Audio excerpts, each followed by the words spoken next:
শাফিন ঐশীর বিয়ের সবচেয়ে মজার পার্ট ডালা কুলা সাজানোর যে অংশটা সেইটা। এটা আমরা 19 তারিখে শুরু করি। 19 তারিখ রাত 12টার পরে মানে 20 তারিখে পড়ে গেছে। 19 তারিখ সন্ধ্যা থেকে নাচ গান প্র্যাকটিস সব কিছু চলতেছিল। তারপরে রাতে আমি, সাফা, মুমু, সুদীপা, সুতপা সবাই ছিল। তো আমরা খুবই ফান করতেছিলাম এগুলো সাজানোর সময়, এবং বাচ্চাগুলার এত এনার্জি মানে চিন্তার বাইরে। ওরা রাত 12:30 একটার সময় নাচানাচি শুরু করছে ডালাকুলা সাজাইতে সাজাইতে। এখানে আমরা এই যে ডালাকুলা নিয়ে বসছি, কোথায় কি যাবে, কিভাবে কি হবে। ওই দিন শাফিনের ফ্লাইট ছিল বাংলাদেশে আসার জন্য। ও ঘুম থেকে উঠে যখন দেখতেছিল আমরা সবাই জাগনা ডালাকুলা সাজাচ্ছি, মানে ওর যে হাসি একটা ছিল যে যাক ফাইনালি আমার বিয়ের জন্য এরা কাজ করতেছে। খালামণিও ছিল সারা রাত। আমি মোমো আর খালামণি ফাইনাল পর্যন্ত জেগেছিলাম। মোমো আর আমি ভোরে 5টার সময় ঘুমাইতে গেছি, 7:30টার সময় ঘুম থেকে উঠছি।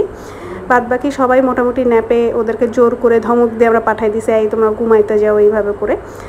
এর মধ্যে সুতপা রাত 10টায় ঘুমানো পাবলিক। ও কীভাবে যে 3টা পর্যন্ত জেগেছিল আল্লাহ খোদাই জানে।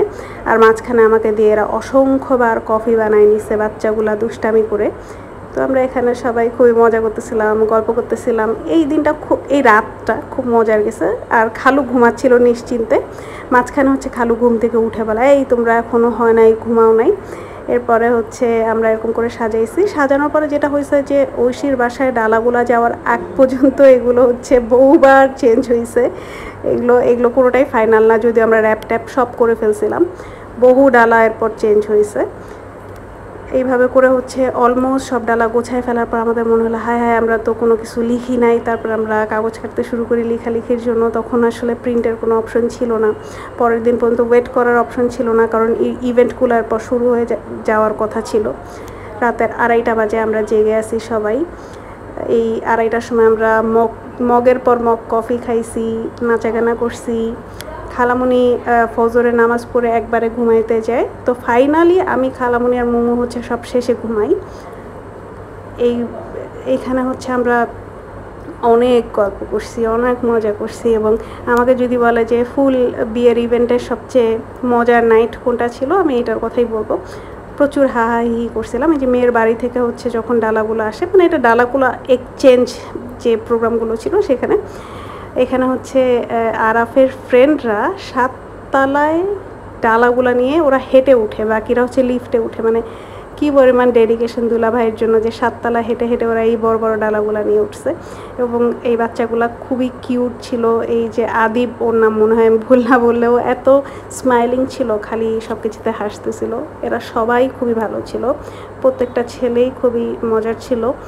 আপুরাও খুবই ভালো ছিল।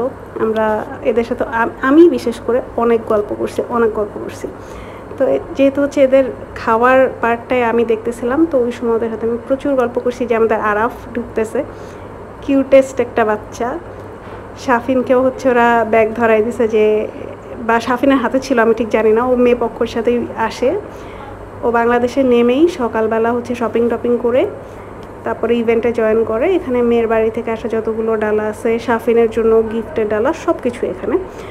এগুলো সব কিছু আমার জানা মতে আরাফের নেতৃত্বে এগুলো ডেকোরেশন হয়, এবং খুবই কিউট ডেকোরেশন ছিল। এখানে মাছ ছিল, খুবই সুন্দর সুন্দর সব কিছু ছিল। ডেকোরেশনটা খুবই সুন্দর ছিল। এই যে ওরা খাচ্ছে, আমি এর আগের খাওয়ার ব্লগে আমি বলছিলাম যে রিভিউ অ্যাড করা হয়নি, তো এখানে খাওয়ার ভিডিও আপুদের। এরপরে আমরা ঐশীর বাসায় যাওয়ার আগে যখন সব ডালাগুলো একখানে করি, ফাইনাল ভিউ অফ ডালা, ঐশীর এবং গিফটের যত ডালা ছিল সব কিছু, এখানে ফাইনাল যে লুকটা সেইটা।